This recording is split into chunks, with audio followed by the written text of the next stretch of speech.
Hola amigos, muy buenos días. ¿Sabes todo lo que Dios tiene que hacer en nuestras vidas para lograr completar sus propósitos en nosotros, para completar su plan redentor? Sí, Dios no depende de nuestras fuerzas, Dios depende de lo que Él puede y va a hacer en nosotros y a través de nosotros para lograr sus propósitos. El día de ayer estuvimos leyendo en el primer libro de Samuel, capítulo 9, cómo Dios había previsto este momento en el que el pueblo le iba a pedir un rey y Él estaba preparando todo para darle ese rey.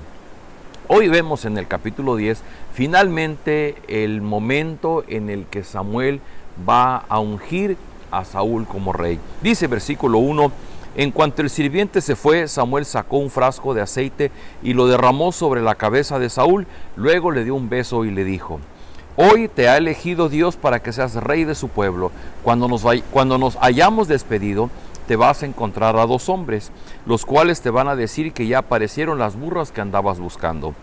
También te van a decir que tu padre está preocupado por ti, pues no sabe lo que pudo haberte pasado. Te vas a encontrar con ellos en la frontera de la región de Benjamín, junto a la tumba de Raquel. En Tabor hay un árbol muy grande. Cuando llegues allí encontrarás a tres hombres que van a Betel para adorar a Dios. Uno de ellos irá con 3 cabritos, otro con 3 panes, y el tercero irá con un recipiente de cuero lleno de vino. Te saludarán y te darán 2 panes, acéptalos. De allí te irás a Gibeá de Dios, donde los filisteos tienen un cuartel. Al entrar al pueblo te encontrarás a una banda de músicos con guitarras, panderos, flautas y arpas. Detrás de esa banda verás a un grupo de profetas que bajan del santuario y que van dando mensaje de parte de Dios. En ese momento el Espíritu de Dios vendrá sobre ti y te pondrás a profetizar junto con ellos. A partir de entonces tu vida cambiará por completo. Una vez que se cumpla todo esto que ahora te digo, podrás hacer lo que quieras porque Dios estará contigo.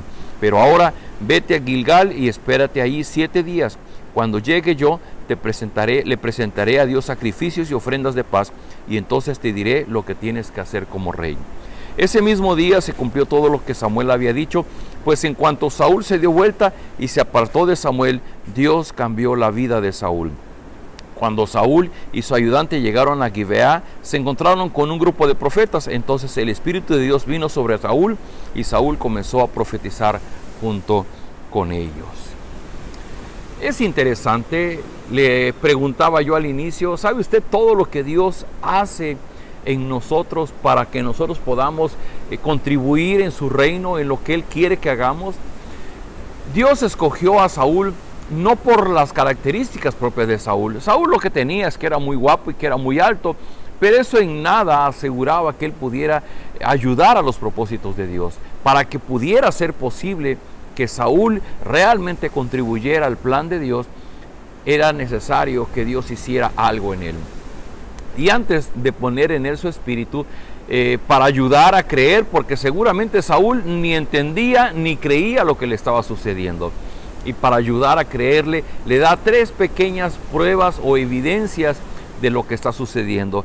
Lo primero que le dice es: te vas a encontrar primero a 2 hombres, los cuales te van a decir que las burras de tu padre ya aparecieron y que tu padre está preocupado por ti. En segundo lugar dice: te vas a encontrar a 3 hombres que van a Betel a adorar. Uno lleva un cabrito, otro lleva panes y el otro lleva vino. Te van a dar 2 panes, acéptalos.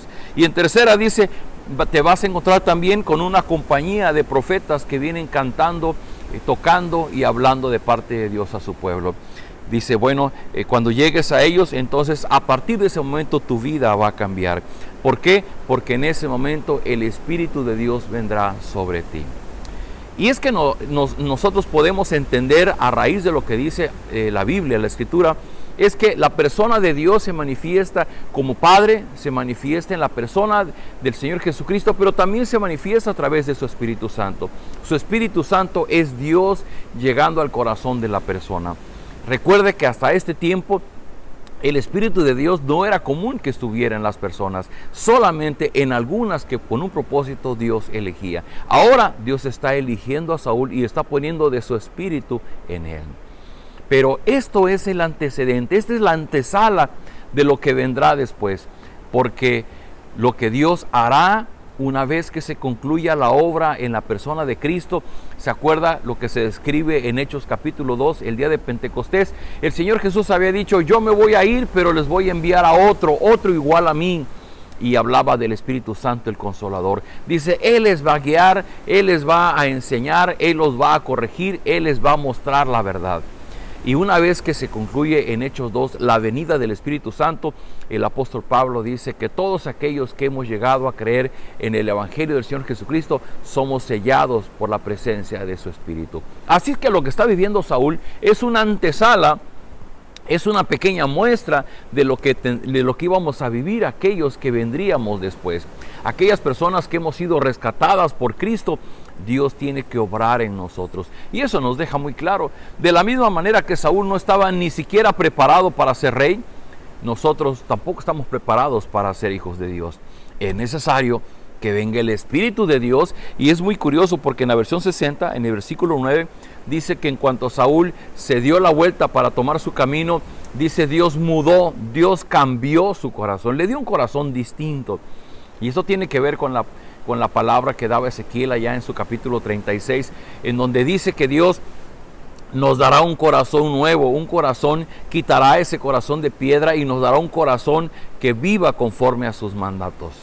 Y de igual manera hoy día nosotros no es que aprendamos a vivir de manera obediente ante Dios porque seamos buenas personas. Nosotros aprendemos a vivir obedientes a Dios porque el Espíritu de Dios obra en nosotros y es Él el que produce en nosotros el querer y el hacer la buena voluntad de Dios.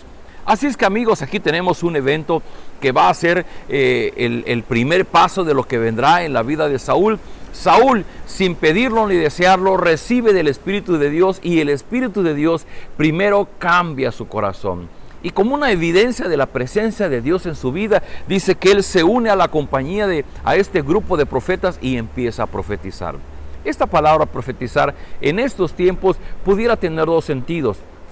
Una es que Dios da un mensaje a su corazón y que Saúl estuviera dando ese mensaje a las personas que estaban ahí de parte de Dios. Y la otra es que pudiera ser que simplemente Saúl está teniendo un momento de regocijo por la presencia del Espíritu y empieza a cantar y empieza a alabar a Dios, porque es el Espíritu de Dios quien le produce ese gozo, ese regocijo, y empieza a alabar a Dios incansablemente. ¿Qué exactamente estaba sucediendo en Saúl? No lo sabemos, pero lo que estaba sucediendo era que el Espíritu de Dios había tomado posesión de su mente, de su corazón, para llevarle a cumplir su tarea como rey. Queridos amigos, eso que vivió Saúl es la antesala de lo que vivimos hoy día los cristianos. Cuando nosotros hemos venido a los pies de Cristo, dice el apóstol Pablo allá en Efesios capítulo 1, versículo 13, que todos los que hemos creído el Evangelio de Jesucristo somos sellados por la presencia de su Espíritu. ¿Qué es eso? Es como si Él pusiera una marca en nosotros y esa marca es con tinta indeleble, no se borra, no palidece, no desaparece. Esa es la marca de Dios en nuestro corazón. Y el Espíritu de Dios que mora en nosotros es quien produce el mismo amor hacia Dios, el mismo amor hacia el prójimo y que nos hace vivir en sus caminos. Y una tarea muy importante del Espíritu Santo es que Él es quien nos redarguye, quien nos llama la atención, quien nos convence de que lo que estamos haciendo es algo que ofende a Dios. De eso es lo que nos lleva a arrepentirnos, a pedir perdón a Dios y a buscar constantemente sus caminos. Queridos amigos, Saúl está en el momento de su preparación como rey. Las cosas que él tiene que hacer, el formar un ejército para llevar ese ejército a luchar contra los filisteos, no era algo que él soñaba, que él deseaba. El Dios de Israel pone de su espíritu en Saúl, cambia su corazón para empezar a poner el corazón valiente, el corazón guerrero que Saúl necesita para ir a enfrentar a los filisteos. De igual manera, cuando Dios toca nuestro corazón, creemos en Jesucristo, su Espíritu viene a nuestra vida, cambia nuestro corazón, para que ya no vivamos conforme al egoísmo que hay en nosotros, sino que empecemos a vislumbrar cuál es la voluntad de Dios y el mismo Espíritu de Dios nos va a provocar que deseemos vivir en sus caminos. La pregunta es, ¿tú has creído en Cristo? ¿Tú estás consciente que el Espíritu de Dios mora en ti?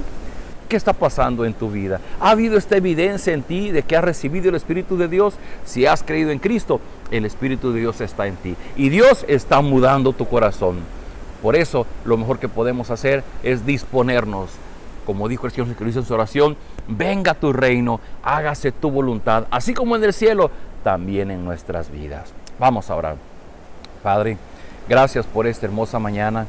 Gracias porque ha sido un hermoso regalo a los que hemos creído en Cristo, que tú has puesto de tu Espíritu en nosotros. De la misma manera que lo hiciste en Saúl para hacerle andar en tus caminos y para prepararle en la tarea que tenía que realizar como rey, hoy día, Señor, tú nos das de tu Espíritu para prepararnos como tus hijos y poder participar en tu reino, poder contribuir, poder ser obedientes a lo que tú tienes preparado. Te ruego, Padre Celestial, que si hemos creído en ti, permite que ese Espíritu se haga evidente en nosotros y que podamos darnos cuenta que tú estás trabajando para cambiar nuestro corazón y que al contrario, en lugar de resistirnos, podamos disponernos, podamos arrepentirnos y podamos obedecer el llamado que Él nos hace para consagrarnos, para caminar, para avanzar en ese camino rumbo a la perfección a la que tú nos has llamado. Obra en tus hijos y que tu voluntad se cumpla en cada uno de nosotros. Oramos, como dijo el Señor Jesucristo, que tu voluntad se haga en nuestra vida, así como también se hace en el cielo. Entregamos nuestra vida, nos disponemos, reconocemos la terquedad de nuestro corazón, pero disponemos nuestra voluntad para que tu Espíritu siga obrando en nosotros. Todo esto lo rogamos en el nombre de Jesús. Amén. Bien, queridos amigos, nos vemos el día de mañana.